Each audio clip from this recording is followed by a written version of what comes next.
Hello, everybody. I'm thrilled to have Emanuela Prandelli from Bocconi presenting today. And I just wanted to talk before I turn it over to Emanuela. We were just talking with the IT team. For those of you who heard it, we were thinking about adding another 5 minutes on to the end of the session. So this session will go until 11:50, so we can have a full session. We lost a couple because of a very vibrant breakout room, which was fantastic right before this. So a little bit about the structure. Emanuela will present her paper, Customization in Luxury Brands, Can Valentino Get Personal? And then there will be about 10 minutes remaining for questions and answers. Those will be posted in Q&A in written form at the end of the session, and I will read them out. And hopefully we have time for Emanuela to answer them. Okay, so please note that attendee mics are muted, and I look forward to hearing Emanuela's words.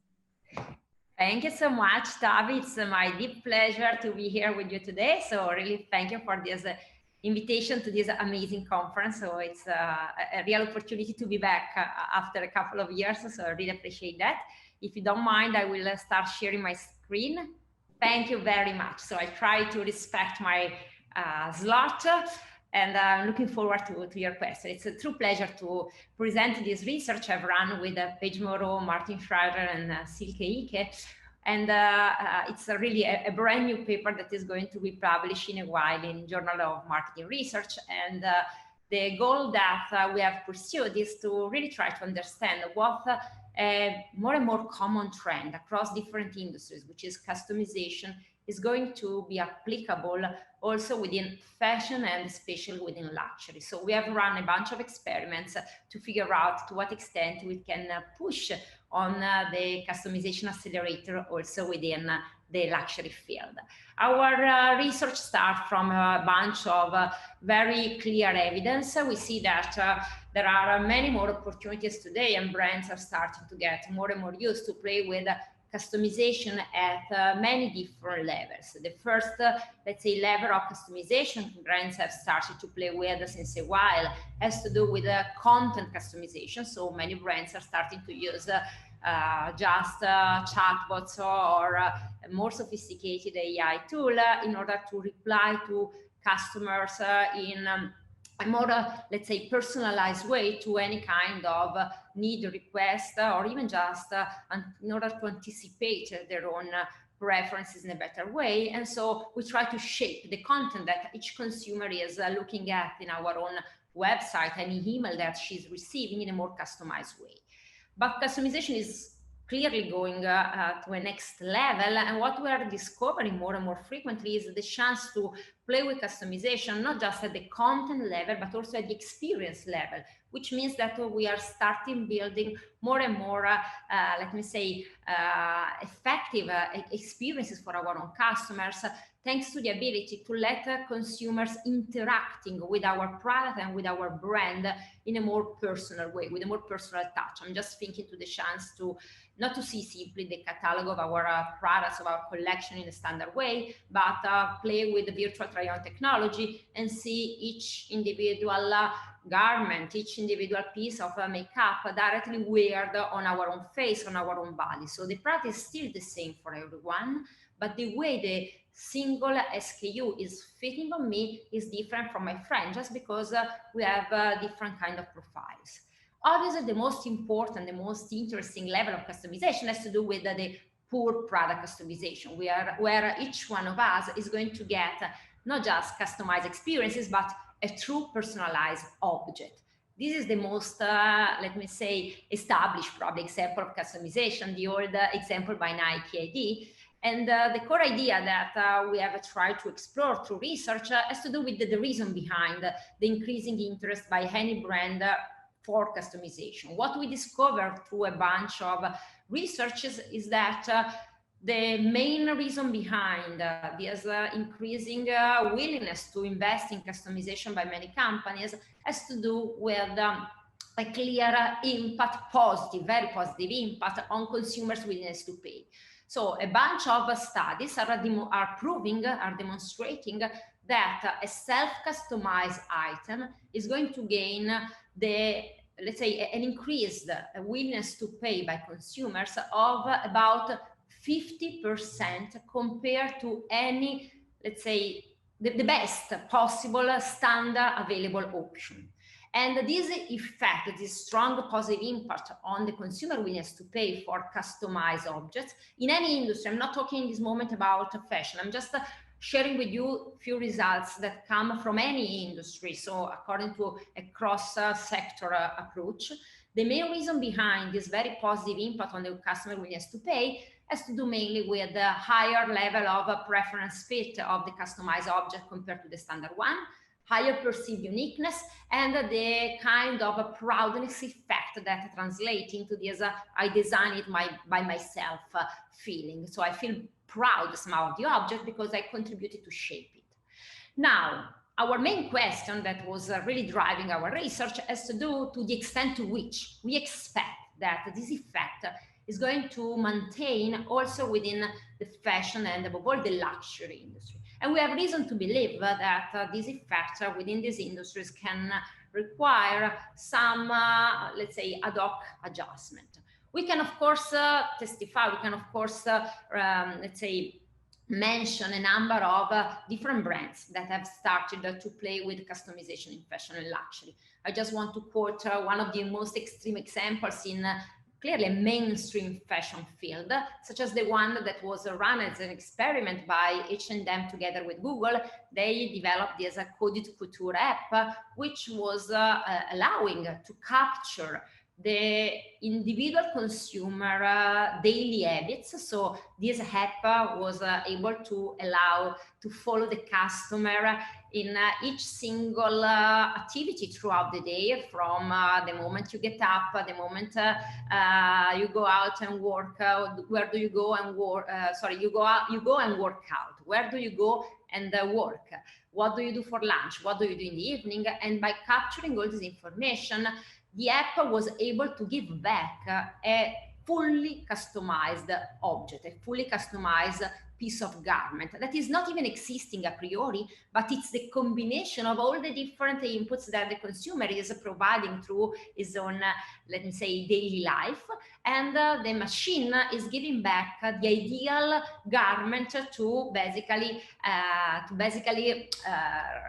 answer the main needs that the same consumer is showing through his own daily life.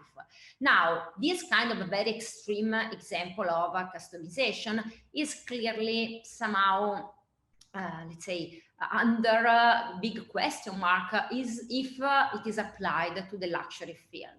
We have many examples of brands that are today playing with customization also in luxury. We can quote the well-known example by Louis Vuitton, the ABC Dior initiative that has been recently run and is applied to many items launched by Dior itself.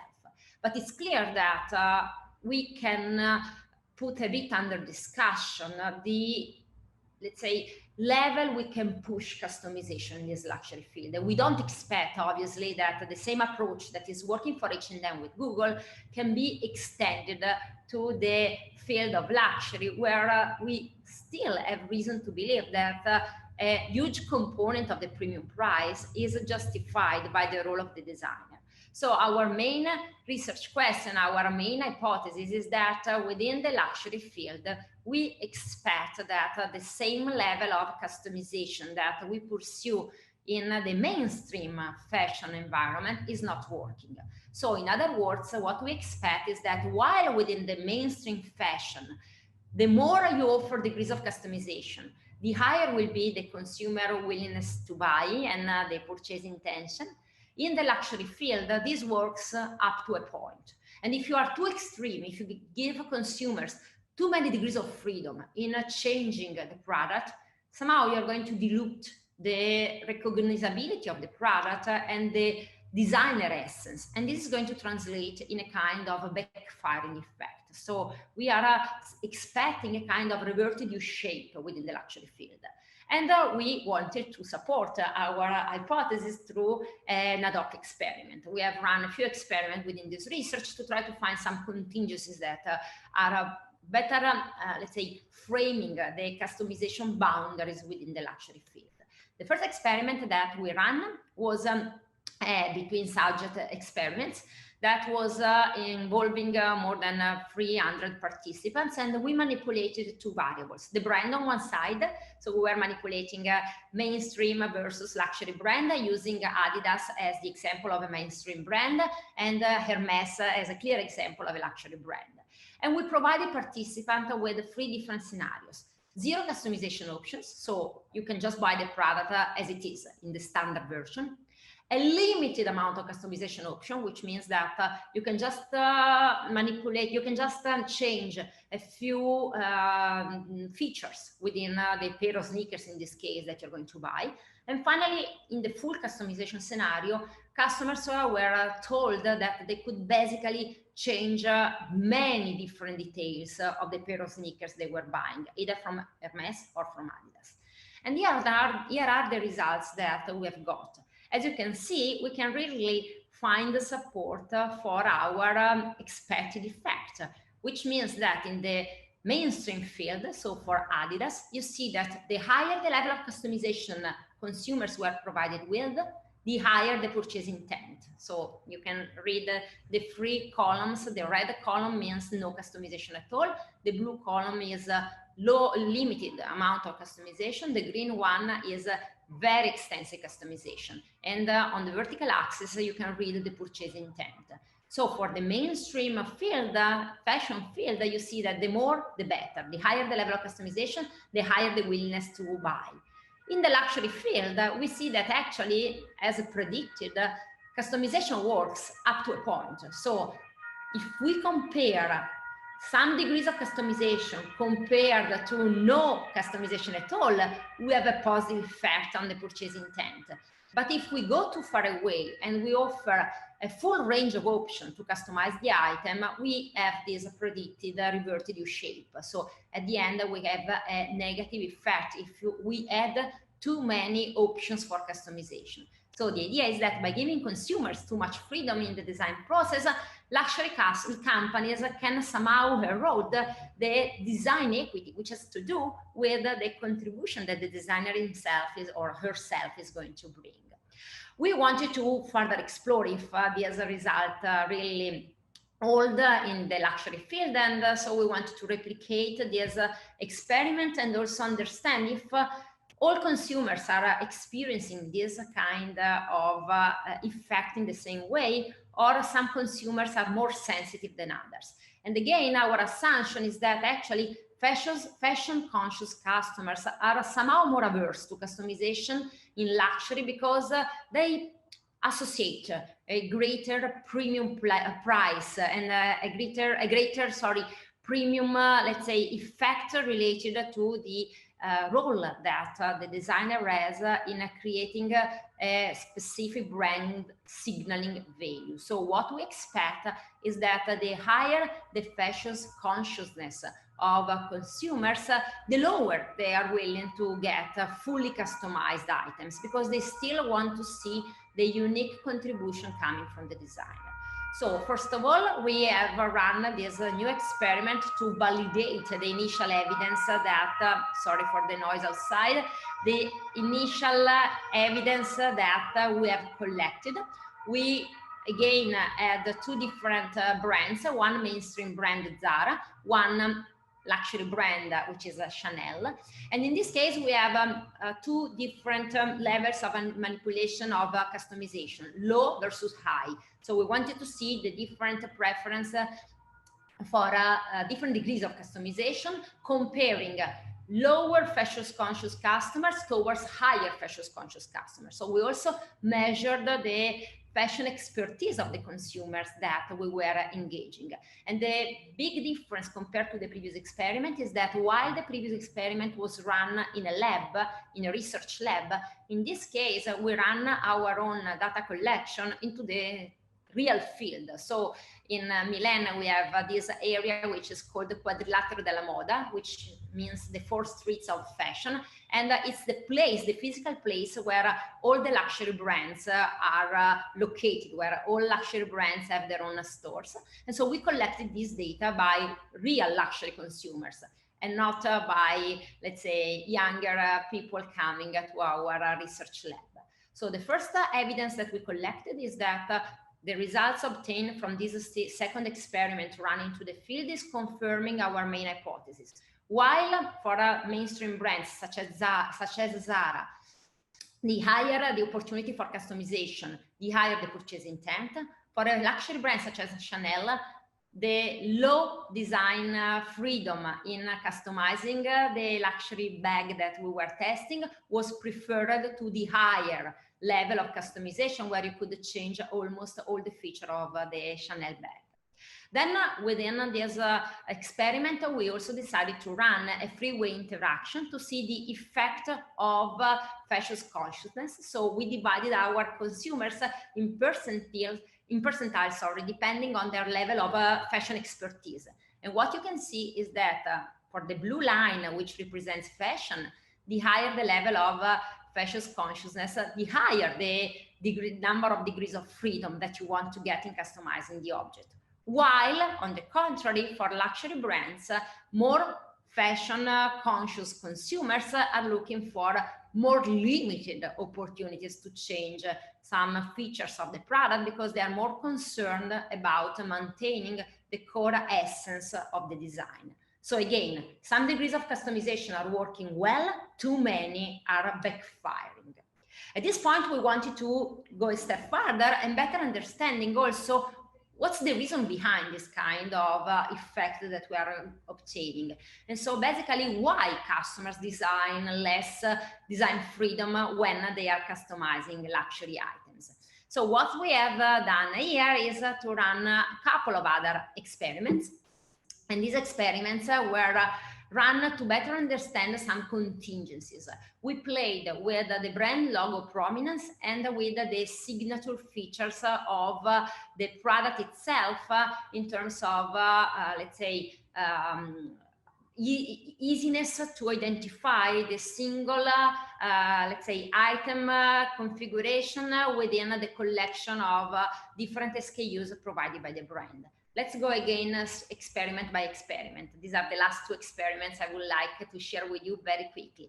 The first experiment has to do with the manipulation of the brand logo prominence. In our hypothesis, we expect that there is a kind of interaction between the brand type, so luxury versus mainstream brands, with the brand logo prominence. So the brand logo has to do with the clear recognizability of the logo outside the, let's say, the product configuration. So in other terms, what we have done is again to engage about 300 participants in an experiment where the luxury brand we choose this time was Dior, again to enhance the level of generalizability of our results, while the mainstream brand was Benetton. The category in this case was glasses, to be able to engage both male and female participants. In the low brand prominence scenarios, because customers with all the customized sunglasses that they were going to buy, customers could not see at all the brand logo on the outsider face of the frame. So as in the picture that you see on the left, there were no chances to recognize from, let's say, just the first glance, the logo of the single brand. While in the high brand prominence scenario, as you see in the picture on the right, you could easily recognize the logo of the brand at the first glance. And the results that we're obtaining is again that pretty significantly, the hypothesis that we were formulating are finding a pretty interesting support, because as you can see in the luxury scenario, so the two columns on the right, the higher brand prominence, so the more easily is to recognize the logo outside the product, the higher the willingness to customize. Why? Obviously because the logo itself is providing the status that consumers are looking for when they are buying a luxury object. And so the logo is also reassuring consumers that even if they are changing more features within the product, still the brand behind can be recognized. Very similarly, I know that Tavi, I have to go pretty fast toward my no, you're good. We'll make it work. Just I will take just really a couple of 3 minutes more, if you allow me, just to have also time to revise the final conclusion. In our last experiment, we wanted to manipulate, instead than the logo, the brand signature prominence. What do we mean by brand signature prominence? The core idea is let's say, how easy it is to recognize a specific product by its own shape.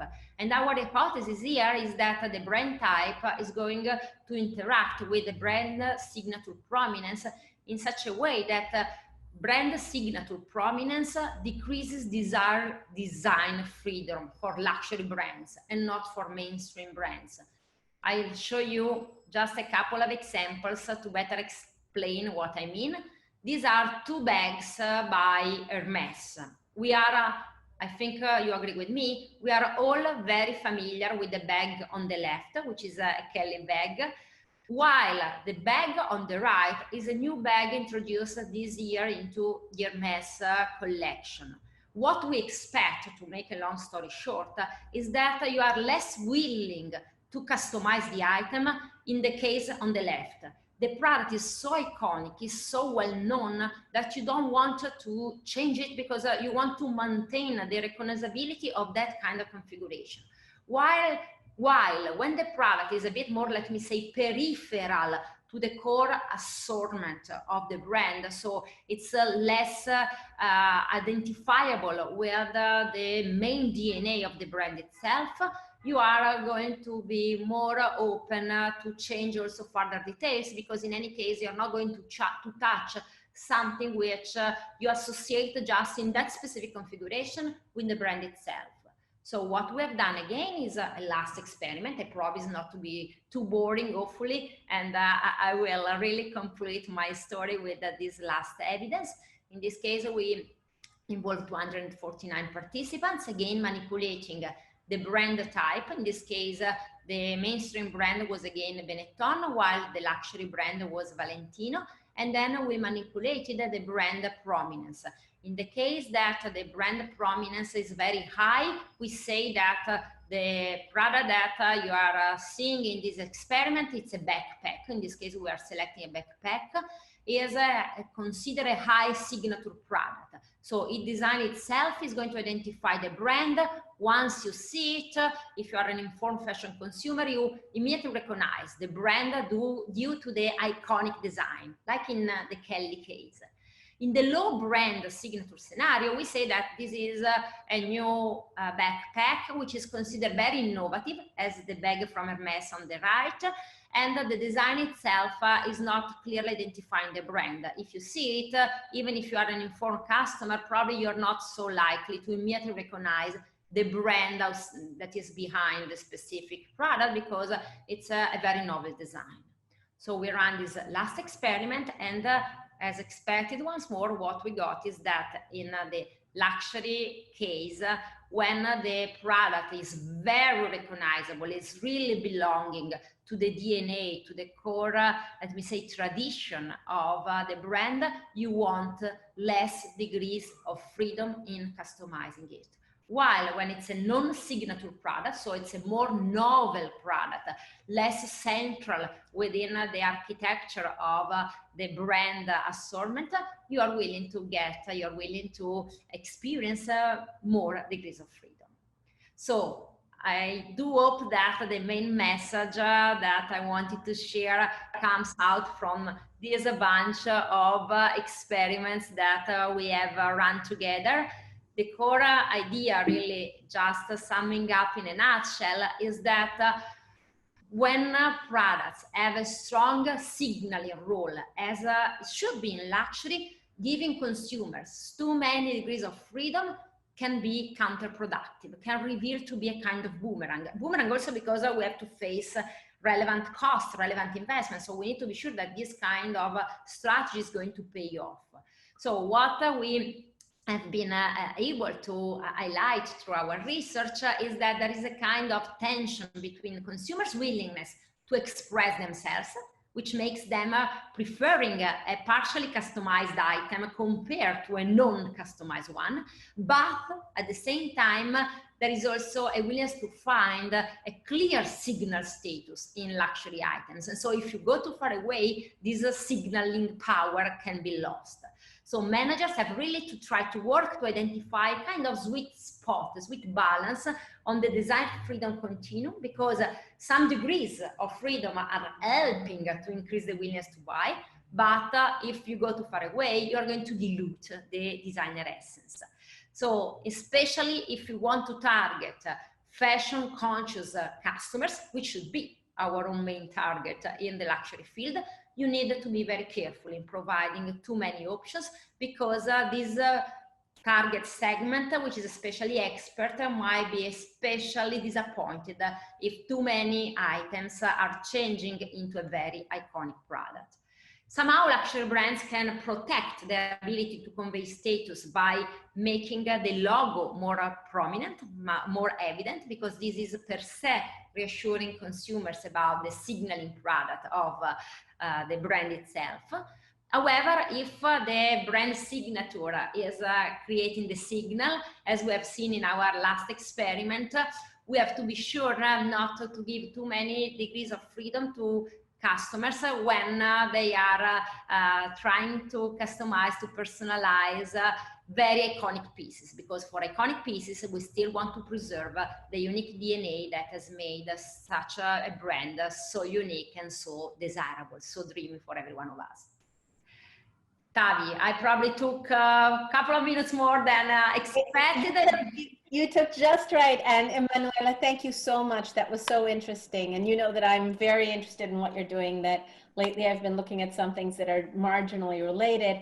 I would like to see if the audience has questions. I see there's one that I'm going to read out, but please remember, to everybody else, if you would like to ask something, there's a Q&A button. And if you write the question out there, I'll be able to take it and pose it to Emanuela. So Sabrina, who's one of our MSBF students, writes, very insightful research. It makes total sense not to give consumers too many options, essentially because most luxury brands have the elements of design successfully set. So I think that's, thank you so much. Thank you so much, Sabrina. And we look forward to keep pushing our research to find even more contingencies. So very appreciate your comment.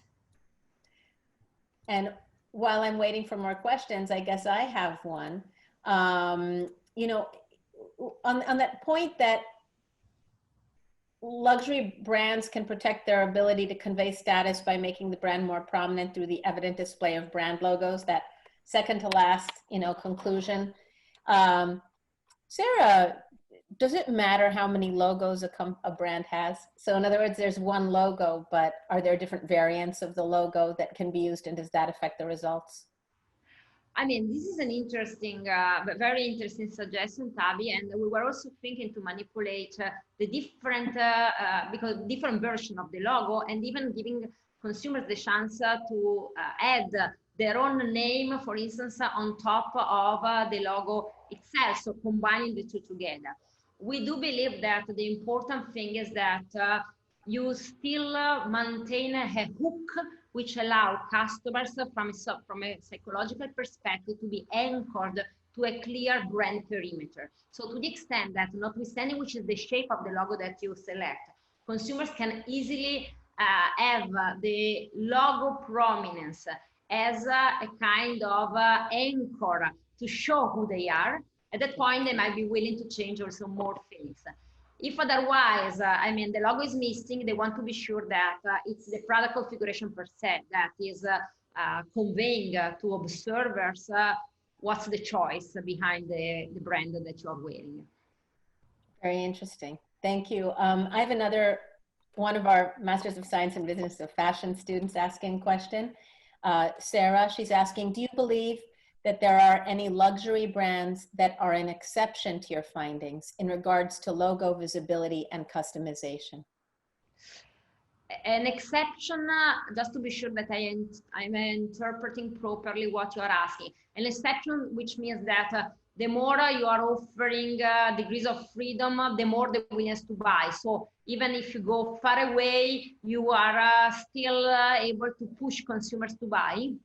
I guess, but I think what she's asking is, do you think that your results hold for certain types of luxury brands and maybe not others? If I don't know, Sarah, if I didn't interpret that right, if you, right. I mean, which could be somehow the idea that an exception for us would be that for some brands, the continuum that you find for mainstream items could also hold in luxury. And I would say that there are some brands, such as, for instance, Gucci, that has recently developed a very strong, let's say, association with the idea of customizing your own item. So I think that there are some brands that have been able to create such a strong hype around their entire world that even if they increase somehow the options for personalization, they still make consumers recognizing into a broad set of meanings of associations. But still, even in the Gucci case, I think you can push the accelerator much beyond compared to other brands. But somehow consumers are so now well educated and so find so much aspiration within the Gucci product that they are still able to recognize that it's a piece of the Gucci story and the Gucci world. These are actually really important findings in your paper. So I have one last question. Elisa, another one of our MSBF students is asking, what would you say is the primary objective of customization? Is it brand loyalty, or does it actually contribute to an increase in revenue? I honestly believe this is a super interesting question, and I do believe that it's a combination of the two. For sure, customization is helping a lot in creating a relationship, a further emotional bond with the consumers, and so this helps a lot in let's say, enhancing loyalty and making consumers finding really something special into your own brand world. It's also true that any time that you are buying something customized, you expect to pay for a premium price. So there is an extra revenue coming from customization. There is also an extra cost. So I do believe that the main driver has to do more with the ability to engage consumer in the relationship, that in the net effect you are going to gain from a poor, let me say, revenue margin better perspective, because of costs are also increasing significantly. But I would add also another thing that is not probably so trivial. There is also a kind of side effect related to the ability to fight against counterfeiting, because a customized item cannot be a fake one. And so personalization is also a further tool somehow for brands that have been intensively imitated. It might also represent a further tool to take a distance from fake versions of their own product. And for sure, an amazing way to engage consumers if provided in the right dose. Thank you so much, Emanuela. And I want to thank all the attendees as well for the questions and for your attendance, even though we couldn't hear you. And Emanuela, always a pleasure. I hope you come back next year as well, and maybe bring your students, who I think are amazing. I would love to be back in person next year. And let me thank you so much, Tavi, all the participants for their passion, and a big, big thank you to you for organizing this amazing event, really. Thank you so much, Emanuela. Thanks a lot. Bye-bye. Bye-bye. Have a nice day.